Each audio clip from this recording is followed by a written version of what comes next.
আসসালামু আলাইকুম। আজকে আমি চিংড়ি শুটকির বড়া বানাবো। তো এখানে নিয়েছি আমি যে মসুরের ডাল, এটা আধা ঘন্টার মতো আমি ভিজিয়ে রেখেছিলাম। ভিজিয়ে রেখার পরে বেটে নিয়েছি। কিছুক্ষণ ভিজে রাখলে বাটাতে সুবিধা হয়। এখানে নিয়েছি আমি এক বাটি ধনিয়া কুচি। এই যে চিংড়ি শুটকি নিয়েছি আমি, এটা দিয়ে আজকে বড়া বানাবো বাইরের মামাদের মতন।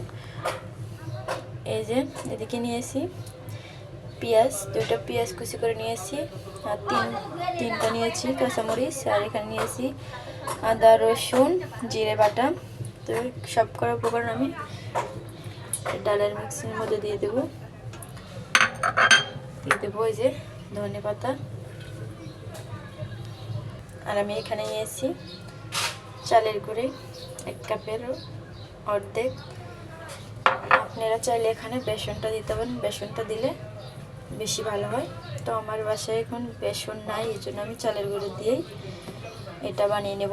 তো চালের গুঁড়ো দিয়েও কিন্তু অনেক মজার হয়, তা খেতে অনেক ভালো হয়, মসমসে হয় চালের গুঁড়োটা দেওয়ার কারণে। কিছুটা দিয়ে দেবো ধনিয়া গুঁড়ো, 1/2 চা চামচ দিয়ে দেবো হলুদের গুঁড়ো, লবণ দিয়ে দেবো আমি স্বাদ মতো। আর আমি এক করবো এখানে কালো জিরা দিয়ে দেবো 1 চা চামচ, কাঁচামরিচ বাটা। ঝালটা আপনারা টেস্ট অনুযায়ী দিবেন।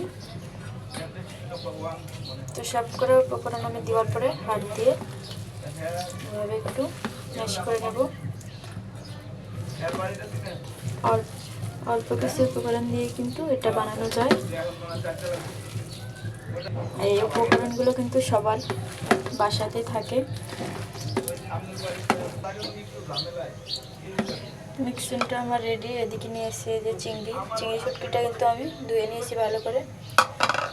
এটা বাইরে থেকে কিনা, খেতে ভালো থাকতে পারে, ধুয়ে এভাবে আমি বাটিতে নিয়েছি। এটা আমি এখন ব্যবহার করব না। আর চুলাতে একটা কড়াই বসে দিয়েছি, কড়াই না এটা তাওয়া, কড়াইটা দিইনি আমি। কড়াইটা দিলে ডুবো তেলে ভাজতে হবে, এই জন্য ডুবো তেলে ভাজবো না আমি। তো তাওয়াতে আমি তেল দিয়ে দেবো। চুলাটাও কিন্তু আমি অন করে দিয়েছি। ডুবো তেলে ভাজলে কিন্তু বড়াটা আরও বেশি ভালো হয়। তো এভাবে ভাজলেও অনেক ভালো হয়। তো বড়াটা আমি এই হালকা তেলের আঁচেতেই দিয়ে দেবো। বিসমিল্লাহ। একে একে সবগুলো বড়া আমি এভাবে দিয়ে দেবো।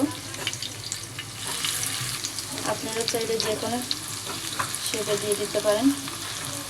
এখানে যে চিংড়িগুলো রেখেছি এটা আমি এখন এর উপর দিয়ে দেবো।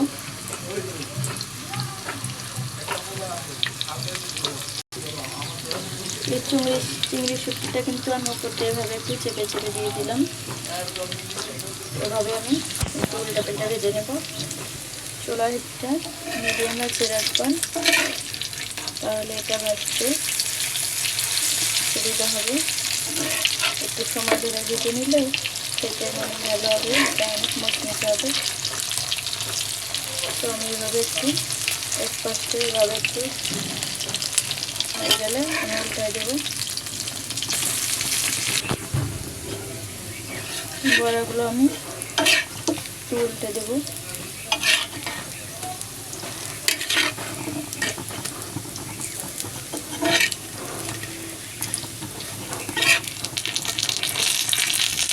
চিংড়ির এই পাশটা কিন্তু অনেক সুন্দরভাবে ভাজা হয়ে গেছে। তো পিসটা একটু ভেজা হয়ে গেলে আমি উঠাই নেব। এটা কিন্তু অনেক সুন্দরভাবে মুসমুসা করে ভাজা হয়ে গেছে, এটা উঠাই নেব।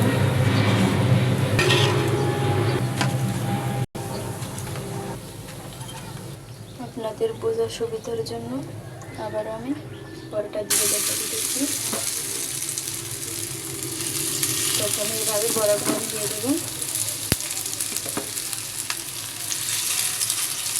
এখন আমি দিয়ে দেবো এই চিংড়িগুলো উপর দিয়ে দেবো, একটু চেপে চেপে দিয়ে দেবো।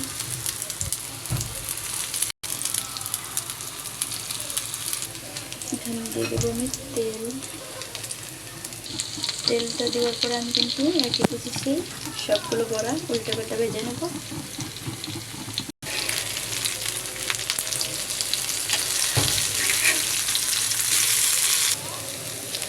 বড়াগুলো কিন্তু আমার ভাজা হয়ে গেছে। এটা আমি উঠায় নেবো এখন।